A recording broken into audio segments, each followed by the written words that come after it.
In downtown Detroit, you may have seen this building called Exchange, but what you may not have realized is that it's being built top down. The first of its kind across North America, the 207 feet tall Exchange Tower is a prototype for the LIFTbuild technology. I talked to all my friends and people about this project here. What do you tell them? That we're doing a building from the top down. Using a technology that's being deployed for the first time across North America.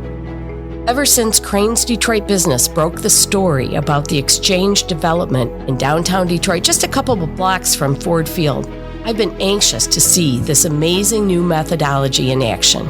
Imagine building a multi-story office or residential building from the top down, literally hoisting millions of pounds of concrete, steel, and fabrication up to the top along two spines and without cranes. That's LIFTbuild, a game-changing process that can trim time and expense to many projects. I think it's revolutionary, and Detroiters are watching as each floor is lifted and locked into place. I'm Mary Kramer, a vice president at Crane Communications and director of the annual Detroit Homecoming event. I'm also kind of a geek when it comes to new ways of doing things. That's why I'm excited to introduce this episode of the Said Differently podcast, because it's all about LIFTbuild, whose pilot project is changing the Detroit skyline and creating quite a buzz. I'm also so pleased that Ryan Maybach will join us at Detroit Homecoming this year to show Detroit area expats from around the country just how cool this technology is. Utilizing goats to clear vegetation on a steep hillside to save on manpower and ensure safety. We've done that. Watching a world-renowned architect crumble up a piece of paper and tell you that's how they want their building to be designed? We've been there, too. Ever envision a bricklaying robot or material lift unit assisting laborers with building? No, it's not something out of the Terminator. We've done that on our projects. Every project has a great story. With over 3,000 team members and nearly 100 years of experience in the construction industry, we at Barton Malow have more than a few to tell that don't fit the usual industry coverage. I'm Eric Fish. And I'm Rob Riley. And we're both Barton Malow team members and the hosts of this podcast. And we're going to be bringing you the untold stories from the job site. The weird, the wild, and the unconventional paths to success. It's construction, but it's said differently. We're back again for another episode of Said Differently and excited to be joined by our fellow Barton Malow team member, Caitlin Bacon. Caitlin, thanks for joining us. Thanks for having me. It's great to be here. With an industry ready for change and advanced delivery methods in place that could increase efficiencies, Barton Malow accelerated its journey to transform construction in 2017 through the acquisition of key resources and innovative patented technology. It's when Barton Malow's LIFTbuild entity was officially born. LIFTbuild takes a vertical manufacturing approach to construction. Following foundation work, structural spines are built to act as the main supports for the building. Then, a concrete assembly pad is built at the base, which is where individual floors are constructed. Once these floors are built out, they're lifted into place using LIFTbuild's patented technology. We'll get into a lot more of the LIFTbuild vertical manufacturing methodology in this episode and discuss the downtown Detroit residential project, Exchange, where it's being implemented today with our in-studio panel of guests. From Barton Malow, we have Vice President of LIFTbuild, Joe Benvenuto, and Executive Vice President and LIFTbuild Managing Director, Marianne Canary. Okay, great. So Marianne, if you could introduce yourself and also tell us a little bit about your role on the project. Sure. So my name is Marianne Canary. I currently serve as the managing director of LIFTbuild. So I interface significantly with our ownership team on the owner side of the project. But in our unique position, we are also the developer and sponsor for the project, and of course, leading the construction phase as well. Cool. So I guess first question off here, why has the construction industry lagged in innovation and technology compared to others? A lot of the things that we do on a construction site are the things that we've always done. And the methodology hasn't really changed in hundreds of years. One of the concerns that we have is that it's so segmented. So what LIFTbuild gives us the opportunity to do is really bring it into the future, make it much more collaborative, much more team oriented, and really look for ways to do things better. Not that the way things have been done has been bad, but continually looking at how can we make make it better? How can we make it safer? And what can we do to really challenge our tradesmen and women? They're fabulous, hardworking, smart people. And LIFTbuild gives us the opportunity to engage them very directly and distinctly in doing their work in better ways that suit them better and still produce a fantastic product. What was the reaction of the tradesmen and women, as you're describing this process to them and everything? Like what were going through their minds, I think Joe can speak more to that directly. The conversations I had with them were much more high level, and I'd kind of get that's a cute idea. Thanks so much. Right. But I think as we, lifted the roof, not even lifted the roof, but built the roof at grade and lifted it up, and they could actually see it happening and see how they were more efficient, how they were doing work at grade. So much safer. No one's doing work from height. It became a real thing for them. So I think it's become much more exciting for them. Of course, they were very skeptical in the beginning, and I think I would have been too if I were in their shoes. But it's been exciting to see how excited they are now at how quickly they can do things, not because they're rushing through or cutting corners, but because it's just so much more efficient. They can have a smaller crew on site at a particular time and schedule them in a way that makes the most sense for their crews to be out there and efficient and not stacked on top of each other on a daily basis. But Joe, I think, has more experience and color commentary. Yeah, that was actually very well done. You of course get the range of responses, and you get the people that immediately get it and buy into it right away.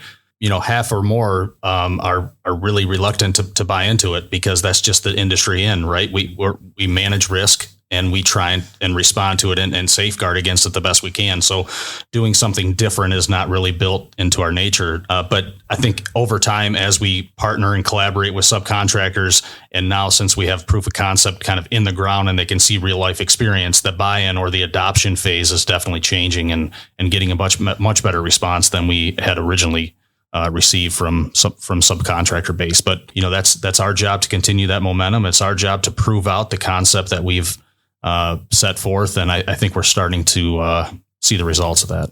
I guess, was there reluctance among subcontractors to even bid on this project based on the technology and sort of how it was turning things upside down? We've definitely seen some reservations in engaging in some of that. Now, we were pretty specific on this project because it's our first proof of concept. We were pretty selective on choosing partners that we've had experience with, have history with, and will buy into the overall objective, knowing that there will be challenges, knowing that we will need them to solve problems as we encounter them. I think we've seen that in the past, and I wouldn't expect that to go away as we begin to commercialize LIFTbuild in a larger format throughout the country. That won't go away until we get beyond this adoption phase. But we are a contractor as well. We understand how new things work and the risk that's exposed in trying to adopting something new.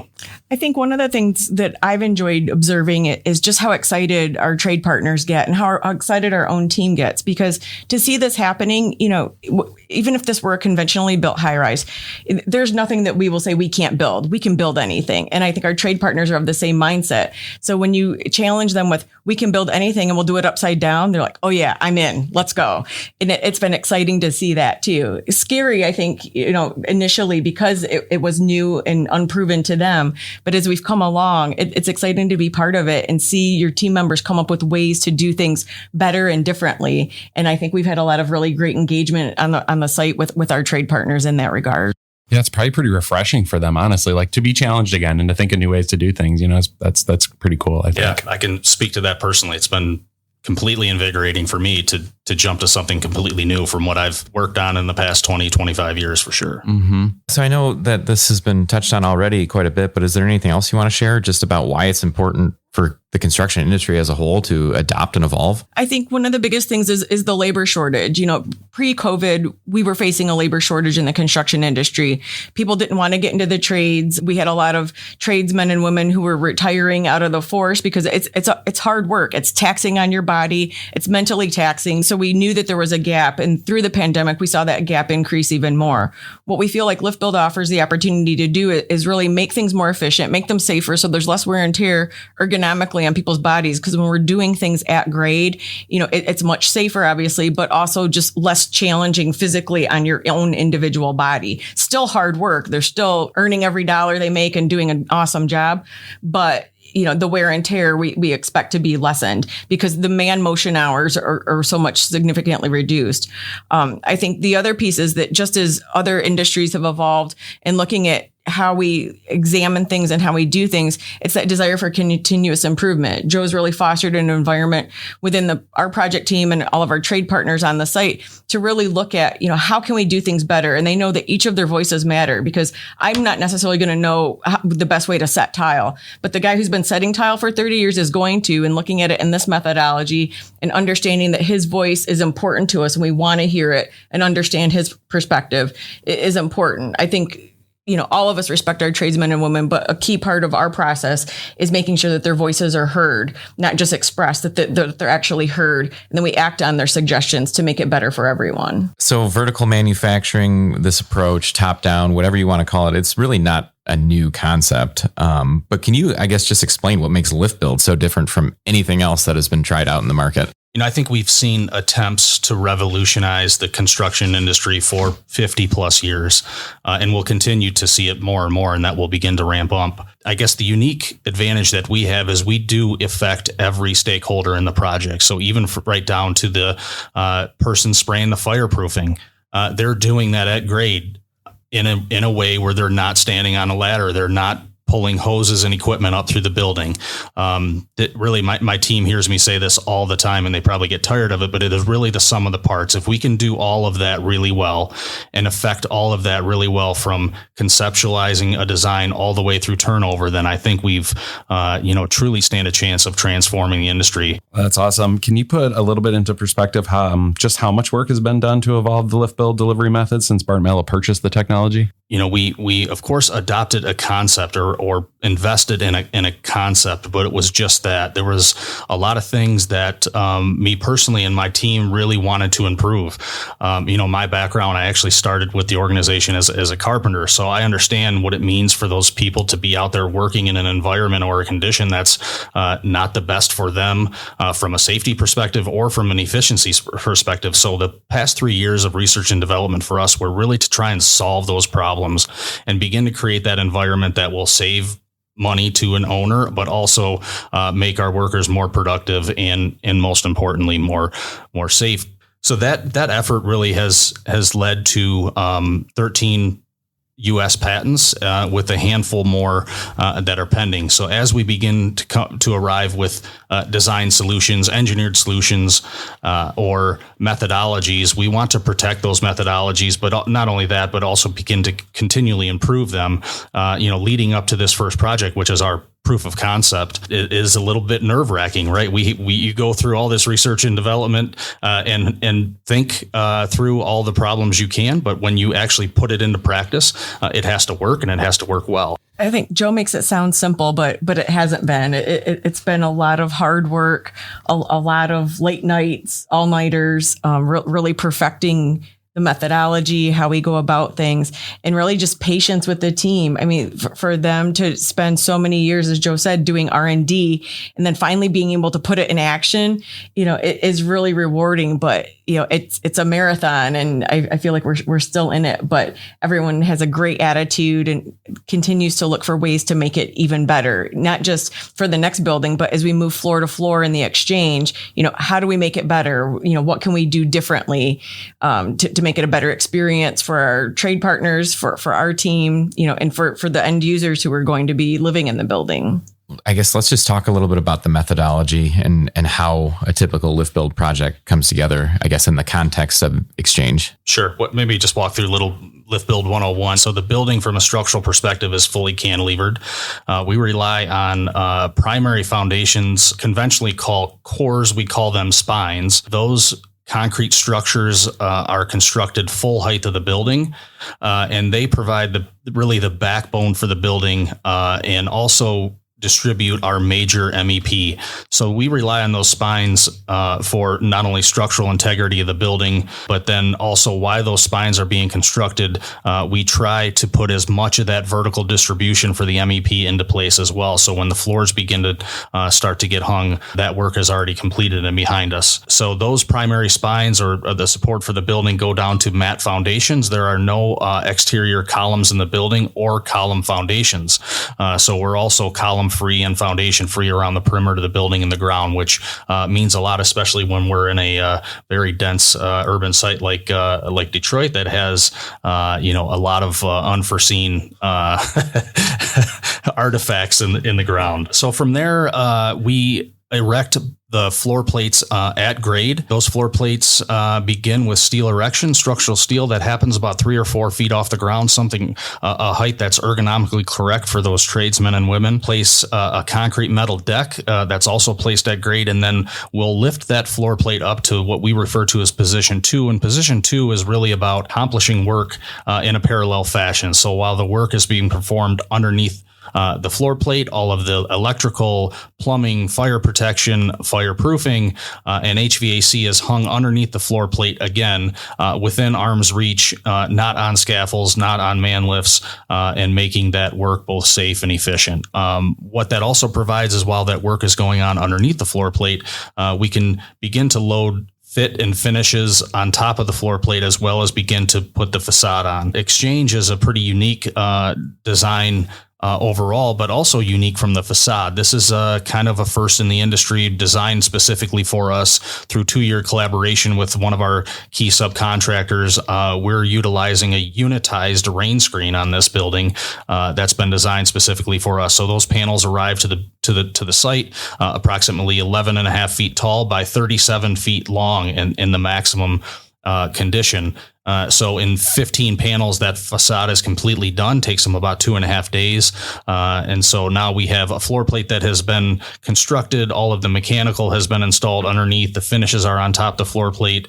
The facade is now on, and we're ready for a lift from there. So then the lifting operations would take place.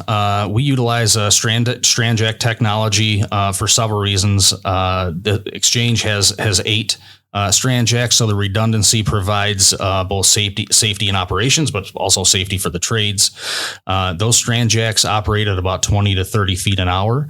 So once that lift goes up, we'll travel at about that speed, and the lift will be travel up the building and then be locked into place in a permanent fashion with a structural connection that has been designed and patented as well. So the LIFTbuild team pulled an all-nighter back in late April when the roof plate was successfully lifted and locked into place. Can you take us through the emotions of that night and what it was like when the first lift was locked? That's the 3 to 4 year period all comes to a head about right there, right? And we have a very, very good partner of ours that helped us design, fabricate, and operate the lifting technology. So there's the lifting aspect that's about to unfold, but also everything else that you've done up to that point now needs to work in a fashion that as it's designed. That lift was that was a pretty tense night. As the lift started, it was, I think we maybe started 11 or 12 o'clock at night, just because of that time frame. It's going to take us about 10 hours for the lift to go up. So a lot of safety checks, a lot of preparation. And then as the lift goes up, we're all kind of waiting for something to happen or something exciting. But realistically, it's a very controlled event, right? At 20 to 30 feet an hour, it can very quickly get boring, which is a good thing. We really don't want excitement when we're lifting a million. A typical floor plate weighs about 1 million pounds. But we had quite a few people outside the fence, some of them standing in the back of their pickup trucks trying to take video of this, like it was going to magically just arrive at 207 feet in the air, in a couple seconds. And I had kind of made my way outside of the fence to go and talk to them, and kind of indicated, I think your phone's going to run out of battery before you get the whole lift in. But I appreciate you guys being here and in the excitement of it. It was an emotional night, but I think just this immense feeling of pride for the team, not just the team from LIFTbuild and the Barton Malow family of companies, but everyone who's contributed to getting the building to where it is, including, our ownership team and investors, as well as all the trades partners that we've worked with over the years. But my solution to that was to bring them snacks so that they could stress eat all night. So I am hoping that was successful, but nerve-wracking and exciting, and just immense pride in the work that the team has done, and being able to see it come to life was really exciting. For more information on LIFTbuild and the Exchange, visit cranesdetroit.com for the coverage by senior reporter Kirk Pinho, Cranes real estate beat reporter, who's been covering LIFTbuild since June 2020. That's all for this episode of Said Differently. Thanks to Caitlin, Marianne, Joe, and of course, Mary Kramer for the nice intro and send-off. We'll catch you here soon for more stories from the job site. And if you haven't already done so, be sure to check out the Said Differently Beyond the Build series, where we profile various Barton Malow team members and their construction stories. This is Said Differently, a Barton Malow podcast. For more information on LIFTbuild, visit liftbuild.com. For more information on Exchange, visit exchangedetroit.com. That's EXCHANGE Detroit.com. This is Said Differently, a Barton Malow podcast.